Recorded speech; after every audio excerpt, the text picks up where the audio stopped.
નમસ્કાર દર્શક મિત્રો, ઝીરો આર કાર્યક્રમમાં આપનું સ્વાગત છે અને આપની સાથે હું છું શિવમ। ઝીરો આર કાર્યક્રમમાં આજે વાત કરીશું આપણે 15મી ઓગસ્ટ આજે છે અને આઝાદીનો દિવસ છે, ત્યારે આપણે અલગ અલગ મુદ્દાઓ પર આજે ચર્ચા કરવાના છીએ, જેમાં આઝાદીના 75 વર્ષ થઈ ગયા છે, આઝાદીનો અમૃત મહોત્સવ ઉજવી રહ્યા છે, પરંતુ એવા ઘણા મુદ્દા છે કે જેમાંથી પણ હજી આઝાદી આપણા દેશની જરૂરી છે અને તેવા કયા કયા મુદ્દા છે તેના પર આપણે આજે ચર્ચા કરીશું।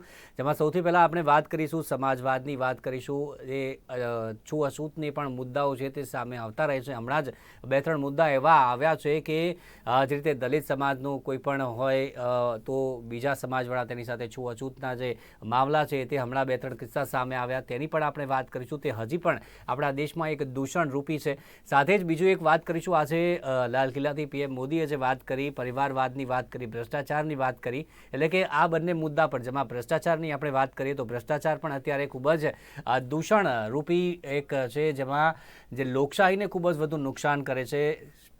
આપણે ભારતની વાત કરીએ તો સૌથી મોટી લોકશાહી ધરાવતો દેશ, અને તેમાં પણ આ બંને જે દૂષણો છે તેમની જે પીએમ મોદીએ વાત કરી છે, પરિવારવાદ, રાજકારણમાં જે પરિવારવાદ છે તે એક દૂષણ છે લોકશાહી માટે। સાથે જ ભ્રષ્ટાચારની આપણે વાત કરીએ, ભ્રષ્ટાચાર કેટલું ખાઈ રહ્યું છે, ભ્રષ્ટાચાર કેટલું દૂષણ છે અને તેને ડામવા માટે કેવા કેવા પગલાં ભરવા જોઈએ તેની પર આપણે સાથે ચર્ચા કરીશું। બીજા પણ અલગ અલગ મુદ્દાઓ છે તેની પર આપણે ચર્ચાઓ કરીશું। આઝાદીના 75 વર્ષ છે, અલગ અલગ મોટા પડકારો પણ જે રીતે ભાજપે વાત કરીએ તો ભારતે ભોગવ્યા છે તેના અલગ અલગ પડકારોની પણ વાત કરીશું। વસ્તી વિસ્ફોટ જે ભારતની એક કહી શકાય કે સૌથી મોટી ચિંતા છે તેની પણ આપણે વાત કરીશું। સાથે જ અલગ અલગ જે મુદ્દા છે, જેમાં ગરીબી છે, હેલ્થ ઇન્ફ્રાસ્ટ્રક્ચર છે, સાક્ષરતા છે, આ તમામ મુદ્દા પર આપણે આજે ચર્ચા કરવાના છીએ। ચર્ચા સાથે આપણી સાથે હાલ મહેમાન ઉપસ્થિત છે, તેમની સાથે આપણે ચર્ચા કરીએ। સૌથી પહેલાં આપણી સાથે યોગેશ ચુડગર છે, રાજકીય વિશ્લેષક છે, દિલીપ ગોહિલ છે, રાજકીય વિશ્લેષક છે, અને ડૉક્ટર અજય તિવારી, રાજકીય વિશ્લેષક, તે પણ આપણી સાથે છે અને ચર્ચાની આપણે શરૂઆત કરીએ।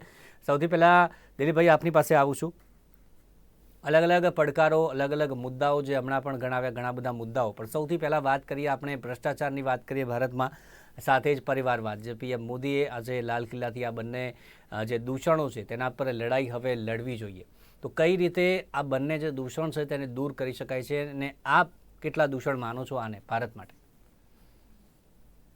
દૂષણ તો છે એની આપણે ના નથી પાડતા, પરંતુ એ દૂષણની ચર્ચા 75 વર્ષ પૂરા થયા હોય અને આગામી 25 વર્ષ સુધી જવાનું હોય ત્યારે એની ચર્ચા કરવી જોઈએ કે અન્ય કોઈ વખતે એની ચર્ચા કરવી જોઈએ, એનો સવાલ રહેવાનો છે।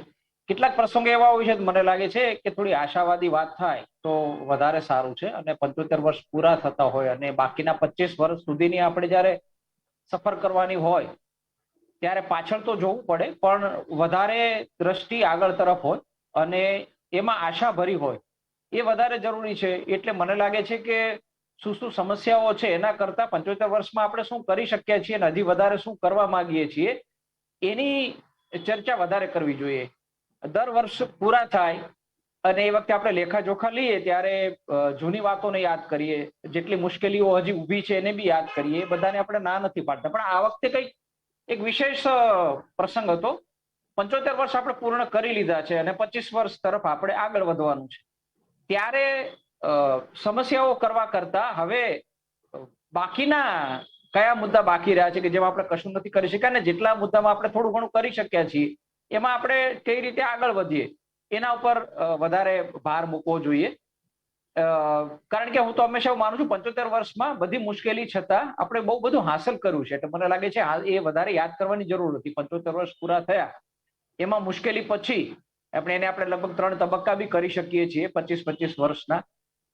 પ્રથમ છે પડકારના હતા, પછીના 25 વર્ષ છે એ થોડા સ્થિર થવાના હતા, અને છેલ્લા 25 વર્ષ છે એ સ્થિર થયા પછી થોડી ગતિ કરવાના રહ્યા છે। એટલે બધી મુશ્કેલીઓ વચ્ચે 75 વર્ષ સુધી ઘણા સારા તબક્કે આપણે પહોંચી શક્યા છીએ, એટલે સંતોષ લઈ શકાય એવું તો છે જ, પણ ત્યાં અટકવાનું નથી અને બાકીના 25 વર્ષમાં જે રહી ગયું છે એમાં ગતિ વધારવાની છે।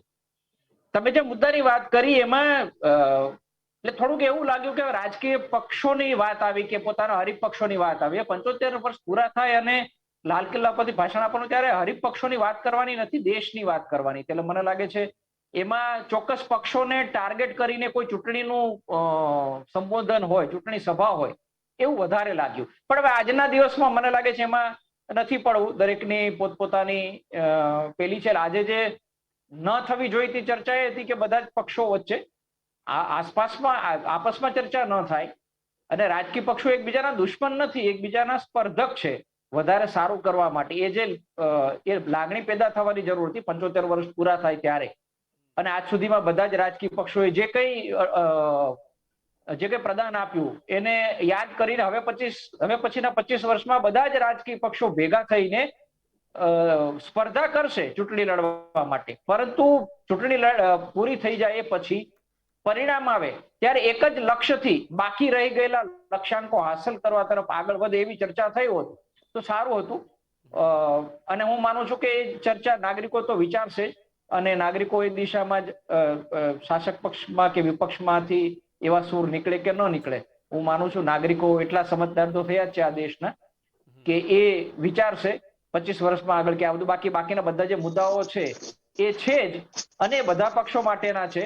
કોઈ પોતાનો હરીફ પક્ષ છે એને ટાર્ગેટ કરવા માટેના નથી, એટલું જ ખાલી મારે કેવું છે. જી યોગેશભાઈ, 25 વર્ષના 3 જે પાર્ટ અને આગળના નવા 25 વર્ષ જે 100 વર્ષ આપણે વાત કરીએ, આપના મુદ્દે કયા કયા એવા મુદ્દાઓ છે આપના મતે કે જેના પર હવે ચર્ચા થવી ખૂબ જ આવશ્યક છે? આપણે રાજકારણને અત્યારે છોડી દઈએ, રાજકારણમાં જે પરિવારવાદની આપણે વાત કરીએ છીએ, આ સિવાય જે ભ્રષ્ટાચાર છે તેની તો વાત કરવી જ જોઈએ, કારણ કે જે સામાન્ય પ્રજાથી પણ એ મુદ્દો અડેલો છે. ત્યારે શું કહેશો? અંગ્રેજોની ગુલામીમાંથી આપણે જ્યારે દૂર થયા, 200 વર્ષ અંગ્રેજોના એ પહેલાની વગેરે વગેરે ગુલામીમાં ભારત ક્યાં હતું, અને 1947માં જ્યારે આપણે આઝાદ થયા ત્યારે આપણી પાસે પ્રશ્નો કેટલા હતા. પંડિત જવાહરલાલ નહેરુના સક્ષમ નેતૃત્વ હેઠળ એ પહેલા 25 વર્ષમાં આપણે ઘણી બધી સમસ્યાઓ ફેસ કરવાની હતી, અને તેમ છતાં ક્યાંક ને ક્યાંક આગળ વધવાનો પંડિતજીનો જે નિર્ધાર હતો એને કારણે ભાખરા નાંગલ ડેમથી માંડીને IIT માંડીને કેટલા બધા ભારતીય રેલવેનો વિકાસ વગેરે વગેરે એટલા બધા સારા કામો થયા, અને ભારતનો વિકાસ અથવા તો તમે કહો કે ભારતનું નવસર્જન એ પંડિતજીએ જે કર્યું હતું એની નોંધ તો ચોક્કસપણે લેવાવી જ જોઈએ. અને ત્યાર પછી બાકી આપણે 75 વર્ષે પણ કેટલા બધા મુદ્દાઓ હજુ એવા છે કે જેને સોલ્વ કરવાના બાકી છે. મહાત્મા ગાંધીજીએ જ્યારે મારા સ્વપ્નનું ભારત નામનું પુસ્તક લખ્યું ત્યારે એમાં એમણે બહુ સ્પષ્ટ લખ્યું હતું કે આટલું આટલું તો થવું જ જોઈએ. એમાં છૂત અછતની જે વાત હતી એ દૂર કરવા માટેનો એમનો કેટલો બધો પ્રયત્ન હતો. એના માટે ગાંધીજી સામે વિરોધ પણ થયો, પણ 75 વર્ષે પણ એ દૂર ના થયો. જાતિવાદ જ્ઞાતિવાદ, હિન્દુ મુસ્લિમની વાત જવા દો, જાતિવાદ જ્ઞાતિવાદ પણ એટલો જ રહ્યો. એના કરતા મને એવું લાગે છે આજે 81 વર્ષે હું જોઉં છું કે જાતિવાદ ને જ્ઞાતિવાદ વધારે સબળ થયો. તું પટેલ છું ને હું ક્ષત્રિય છું, હું ઠાકોર છું ને તું આદિવાસી છું, આ વાતો અત્યારે સમગ્ર ભારતમાં ચર્ચા થઈ રહી છે. પણ સક્ષમ માણસ કોણ છે, કાબેલ માણસ કોણ છે, એવી કોઈ ચર્ચા થતી નથી. આ એક દુઃખની વાત છે.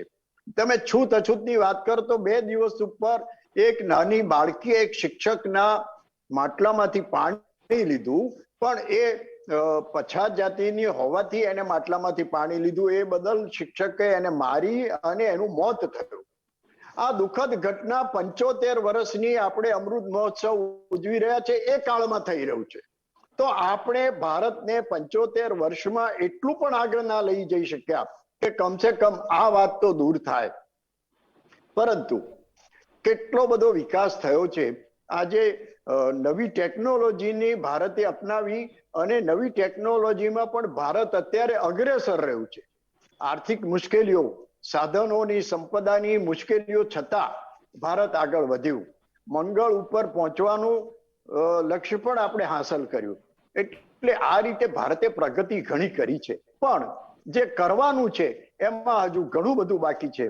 અને હું દિલીપભાઈ સાથે સંમત થઉં છું કે પાછળના વર્ષોને જોવાની જરૂર નથી, પણ પાછળના વર્ષોમાં થયેલી ભૂલોને બાદ કરીને હવે નવું આપણે શું કરવાનું છે. આજે લાલ કિલ્લા પરથી માનનીય વડાપ્રધાન શ્રીએ જે 5 પ્રણ લેવાની વાત કરી એનો મારે ઉલ્લેખ કરવો છે, અને એમાં કોઈ રાજકીય રંગ નહોતો એવું મારું માનવું છે. અને એમણે કહ્યું કે વિકસિત ભારત અને ગુલામીનો એક અંશ પણ હોવો ના જોઈએ આપણામાં. હવે આપણે સ્વતંત્ર છીએ, કોઈના પણ દબાયેલા નથી. પહેલા સ્વતંત્ર થયા પછી પણ કેટલી બધી બાબતો માટે આપણે વિદેશો પર નિર્ભર રહેવું પડતું, તો હવે એ પરિસ્થિતિ નથી. વિરાસત ઉપર ગર્વ, આપણા જે પુરાણો અને પૂર્વ ભૂમિકા જે છે એની ઉપર આપણને ગૌરવ હોવું જોઈએ અને એ રીતે આપણે આગળ વધીએ. અને એકતા અને એકજૂટતા, આ વાત જે એમણે કરી છે બહુ મહત્વની છે. કારણ કે અત્યારે ભારત રાજકારણની વાત જવા દો, પણ અધરવાઇઝ પણ એટલા બધા ગ્રુપોમાં ગુટોમાં વહેંચાયેલું છે. અને મેં કહ્યું એ પ્રમાણે જાતિવાદ જ્ઞાતિવાદમાં પણ વહેંચાયેલું છે. અને આપણે એવું કહેવું પડે છે કે અમે આ વખતે આદિવાસી મહિલાને રાષ્ટ્રપ્રમુખ બનાવ્યા. ગૌરવ લેવાની વાત છે કે આદિવાસીઓનો આટલો આપણે વિકાસ કરી ચૂક્યા, પણ એ હવે આદિવાસી છે એવું નહીં, પણ એ સક્ષમ મહિલા છે, માટે એમને રાષ્ટ્રપ્રમુખ બનાવ્યા છે. આ વાત ઉપર ભાર આપવો જોઈએ. અને છેલ્લે નાગરિકોનું કર્તવ્ય, આ નાગરિકોનું કર્તવ્યની બાબતમાં આપણે ઘણા બધા બેદરકાર રહ્યા છે. નાગરિકોએ ભારત માટે ઘણું બધું કરવાનું છે. પોતાનું તો બધા જ કરે, પણ દેશ માટે કંઈક કરે, એ ભાવના જાગૃત થાય. એટલે લાલ કિલ્લા ઉપરથી વડાપ્રધાન શ્રી આજે જે સંબોધન કર્યું એમાં આ 5 પ્રણ જે લીધા એ મને બહુ અસર કરી ગયા છે. અને એની ઉપર ભાર આપીને આવતા 25 વર્ષમાં જો આપણે કશું હાંસલ કરી શકીએ તો મને લાગે છે કે આપણે ભારતની આઝાદી મળ્યાનો પૂરેપૂરો ઉપયોગ કરીશું એવું લાગે છે. जी जी अजय जी, आपको आवाज आ रही है? जी आ गया जी। जी जी अजय जी, अभी हम बात कर रहे हैं, आज़ादी की बात कर रहे हैं, और आज पीएम मोदी ने लाल किले से जो बात करी है, अलग अलग मुद्दे पे उन्होंने बात करी है, भ्रष्टाचार की बात करी, परिवारवाद की बात करी, इसके अलावा भी हम बहुत सारे मुद्दे की बात कर रहे हैं जो हमारे जो समाज के लिए, हमारे देश के लिए एक दूषण के रूप में उसको निकालना बहुत ज़रूरी है। क्या मानते हैं आप, ऐसे कौन कौन से वो जो विषय है, वो मुद्दे है कि जिसको अभी भी हमारे देश में विचार करना चाहिए? आदरणीय, सबसे पहले तो मैं आपके निर्माण चैनल के माध्यम से भारत देश की 130 करोड़ जनता को नमस्कार करता हूं, प्रणाम करता हूं, और आप सभी लोगों को, जो महानुभाव हमारे सीनियर बैठे हैं, मैं उन सभी को प्रणाम करते हुए आपको प्रणाम करता हूं। और आज मुझे गर्व है अपने भारत देश पर, मुझे शान है अपने भारत देश पर, जिसकी स्वतंत्रता के नीचे हम, हमारा परिवार, हमारा बच्चा, हमारा संसार पल रहा है। और ये स्वतंत्रता का मतलब क्या है? स्वतंत्रता दिवस स्वतंत्र किया गया हमें किसने? सुभाष चंद्र बोस ने। ऐसे बलिदानियों ने जिनके बारे में कुछ भी कहा जाए कम है। ऐसे त्यागी पुरुष ने, ऐसे नेतृत्वकर्ता ने, जिसने कहा कि तुम मुझे खून दो, हम तुम्हें आजादी देंगे। ऐसे लोगों ने इस भारत देश के लोगों को स्वतंत्र कराने का काम किया। यानी कि तुम आजाद हुए, यानी कि तुम भारत देश में कुछ भी कर सकते हो। लेकिन परिवारवाद कोई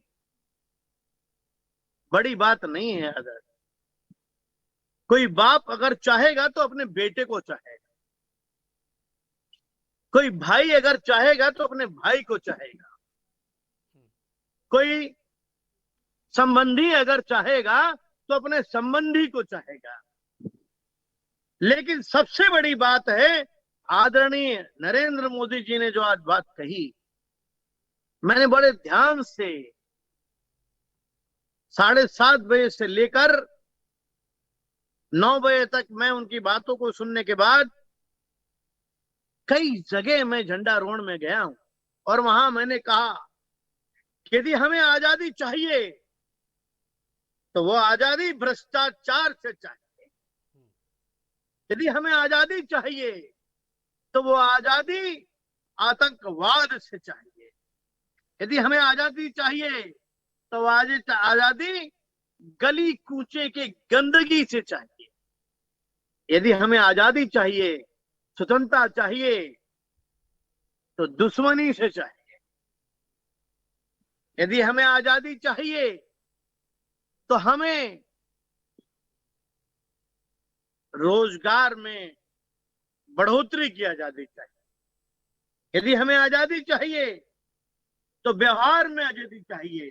इसीलिए मैं लोगों को कहता हूं कि मेरे मित्र, जातिवाद का भेदभाव इनकार है, प्रांतवाद का भेदभाव बेकार है।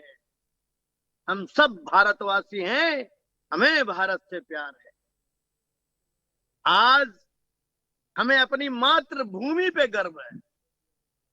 एक वो माँ जिसने मुझे जना, एक वो माँ जिसने मेरी माँ को पाला, इस धरती माँ आज आदरणीय नरेंद्र मोदी जी ने जो अमृत महोत्सव झंडारोहण का जो कार्यक्रम लहराया है, यह कार्यक्रम हर साल होना चाहिए। अद्भुत, देश के प्रति प्रेम होना चाहिए, झंडे के प्रति झुकाव होना चाहिए। स्वतंत्रता दिवस का मतलब क्या है? हमें अपने झंडे से प्रेम होना चाहिए, हम अपने देश से प्रेम होना चाहिए और अपनी मातृभूमि से प्यार होना चाहिए। इसीलिए मैं कहता हूं कि मैं माँ का दोस्त, मैं माँ का दोस्त, पिता का मित्र, मैं माँ का दोस्त, पिता का मित्र कैसे भूल जाऊं कि मित्रों ने हमें चलना बोलना सिखाया है।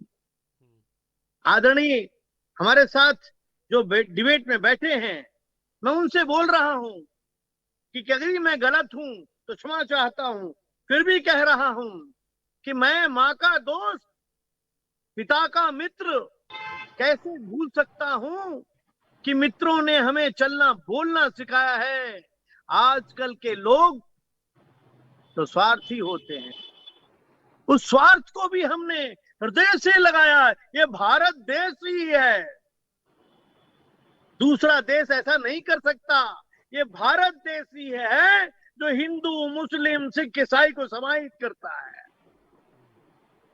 आजकल के दोस्त तो स्वार्थी होते हैं, उस स्वार्थ को भी हमने हृदय से लगाया है। और चलो छोड़ो स्वार्थ की बात, अब तो लगता है कि हिंदू, मुस्लिम, सिख, ईसाई है तो मेरे जीवन में बाहर आया है। ये भारत देश धर्मनिरपेक्ष देश था, है और रहेगा।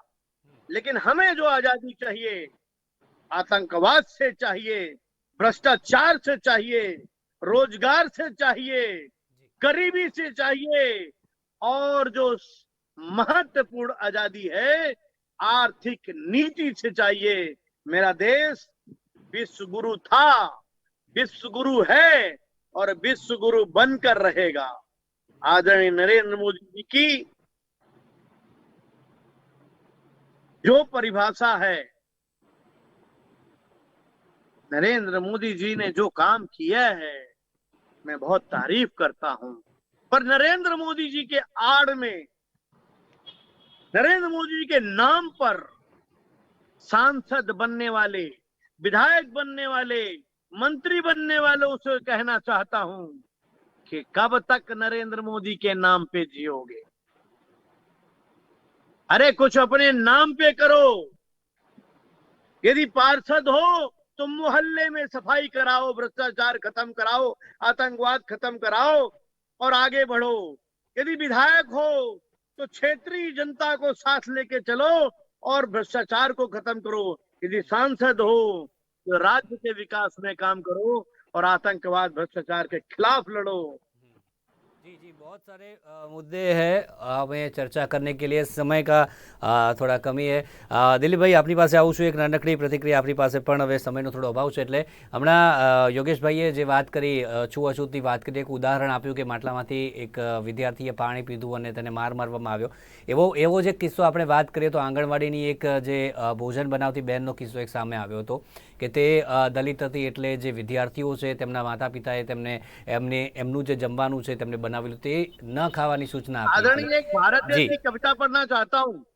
જી આપકે પાસ એ વાત સાચી છે, પણ મેં કહ્યું જી પ્રમાણે આજે આપકે પાસ आता हूँ अजय जी જો थोड़ी देर, 2 मिनट। સામાન્ય રીતે આપણે સ્વતંત્રતા દિવસ અને 26 જાન્યુઆરી 15 ઓગસ્ટ બંને આપણે લેખાજોખા લેતા હોય છે, પણ આજે 75 વર્ષ પૂરા થયા છે આઝાદી, ત્યારે મને લાગે છે નાગરિકોએ એક જ સકારાત્મક રીતે એક જ કામ કરવાનું છે અને હું માનું છું કર્યું હશે. 75 સિદ્ધિઓની એક યાદી બનાવવાની, અને એટલી સિદ્ધિઓ છે આ દેશની 75 વર્ષમાં, અને 25 વર્ષ દરમિયાન બાકી રહી ગયેલી બીજી 25 સિદ્ધિઓ કે જેને હવે આપણે પૂર્ણ કરવાની છે. આટલું કરે એટલે હવે પછીના 25 વર્ષ પણ આપણા થશે. બધા દોષ જોવા માટે બહુ બધા દિવસો આપણી પાસે છે. એક મહત્વપૂર્ણ પડાવ પસાર કર્યો હોય ત્યારે મને લાગે છે આપણે ભૂતકાળમાં હંમેશા સારું જ યાદ રાખતા હોય છે. એટલે આજે મને લાગે છે 75 વર્ષ પૂરા થયા છે ત્યારે જે 75 બાબતો સારી કરી રહ્યા છે એને જ યાદ કરવી અને બાકીની 25 વસ્તુઓ હજી વધારે સારી કરવી, એ જ મને લાગે છે આજના દિવસની ઉપલબ્ધિ ગણાશે. ચોક્કસથી એટલે કે सर इजाजत है। જી સારી બાબતો યાદ રાખવી જોઈએ। યોગેશભાઈ આપ શું કહેશો? बहुत 25 बहुत વર્ષ एक આવનારા જે इजाजत નવા છે જી અજયજી આપકે પાસ 2 મિનિટ में आता हूँ। યોગેશભાઈ આગળના 25 વર્ષ જે હમણાં દિલીપભાઈએ કહ્યું કે ભૂતકાળમાં જે પણ સારી બાબતો છે તેને યાદ રાખવાની છે, પરંતુ અન્ય પણ ઘણા મુદ્દાઓ છે। હવે આવનારા 25 વર્ષમાં કેવી રીતે કામ કરવું જોઈએ, કયા મુદ્દાઓ છે તેના પર આપણે કામની જરૂર છે અને ભારતને જે વિશ્વગુરુ બનાવવાનું જે સપનું છે તે સાકાર થઈ શકે। ભારતને આવતા 25 વર્ષમાં શું કરવાનું છે એની દિલીપભાઈએ કહ્યું એ પ્રમાણે યાદી બનાવવાની છે, અને એ યાદીમાં મારે મહત્વ આપવું છે શિક્ષણને। શિક્ષણની બાબતમાં 75 વર્ષમાં આપણે ધારીએ એટલું સારું કામ નથી કરી શક્યા। આપણી પાસે આઈઆઈટી થી માંડીને આઈઆઈએમ અને બધી કેટલી સારી ઇન્સ્ટિટ્યૂટો છે, પરંતુ અત્યારે યુવાનો પરદેશ તરફ મોઢું રાખીને બેઠા છે અને દરેક યુવાનને પૂછીએ ત્યારે કે છે અમારે પરદેશ જતા રહેવું છે। આ જે ભાવના છે એને બદલે એવી ભાવના ઊભી થવી જોઈએ કે પરદેશથી આપણે ત્યાં ભણવા આવે વિદ્યાર્થીઓ અને આપણે ત્યાં સ્થાયી થઈને ભારતના વિકાસમાં સાથ આપે। અત્યારે મને ખબર છે કે મારા બાળકો અત્યારે અમેરિકાના વિકાસમાં સાથ આપી રહ્યા છે, એ લોકો ભારતના વિકાસમાં સાથ આપે। આ પરિસ્થિતિ જો આપણે ઊભી કરીશું તો મને લાગે છે કે આપણે આઝાદી મેળવવાનું ચોક્કસપણે કંઈક ફળ મેળવ્યું છે એવું લાગશે। जी अजय जी आपके पास अंतिम 2 मिनट, क्या क्या कहना चाहेंगे? या थैंक यू वेरी मच। मैं बस इतना कहना चाहता हूं कि एक समय हुआ करता था, चंद्रशेखर आजाद, सुभाष चंद्र बोस ने तिरंगा यात्रा निकाला था, महात्मा गांधी जी, बाकी सभी लोग थे, और उन्होंने ये कहा था कि भारत देश की ये तिरंगा यात्रा इस भारत देश की धरोहर है। तो मैं आप सबसे कहना चाहता हूं, भारत देश के 130 करोड़ जनता से कहना चाहता हूं कि ऐ कलम रुक के चल, ऐ कलम रुक के चल, आगे अदब का मुकाम है, और तेरी इस नोक के नीचे मेरे भारतवासियों और मेरे भारत देश का नाम है, मेरे भारतवासियों, मेरे भारत देश का नाम है। Thank you. જી ચોક્કસ એટલે કે આજે મુદ્દા પર આપણે ચર્ચા કરી, અલગ મુદ્દાઓ ઘણા છે, સમયનો અભાવ છે એટલે ચર્ચાને અહીંયા રોકવી પડે છે। ઘણા બધા મુદ્દાઓની આપણે ચર્ચા કરી, જેમાં ભ્રષ્ટાચારની વાત કરીએ, આ સિવાય શિક્ષણની વાત કરીએ, જે છૂઅછૂતનો મુદ્દો છે, ઘણા બધા મુદ્દા એવા છે જેમાં આપણે ચર્ચા કરવાની જરૂર છે અને આગળ પણ હવે આવનારા 25 વર્ષ તે ખૂબ જ મહત્ત્વના ભારત માટે બન્યા રહેશે, કારણ કે એક વિશ્વગુરુ બનવાનું સપનું આપણે જોતા હોઈએ છીએ ત્યારે આ બધા મુદ્દાઓ છે તેના પર પણ ચર્ચા થવી ખૂબ જ જરૂરી છે। અત્યારે આપણે ચર્ચા કરી, તમારા જોડાયા આપણી સાથે દિલીપ ગોહિલ સર, યોગેશ ચુરગર અને ડૉક્ટર અજય તિવારી, આપ ત્રણેયનો આભાર અમારી સાથે જોડાયા અને મહત્વની ચર્ચા અમારી સાથે કરી તે બદલ। તો દર્શક મિત્રો, 0 હોર કાર્યક્રમમાં અત્યારે બસ આટલું જ। ફરી મળશું નવા મુદ્દા સાથે, ત્યાં સુધી રજા આપશો। જોતા રહો નિર્માણ ન્યૂઝ। નમસ્કાર।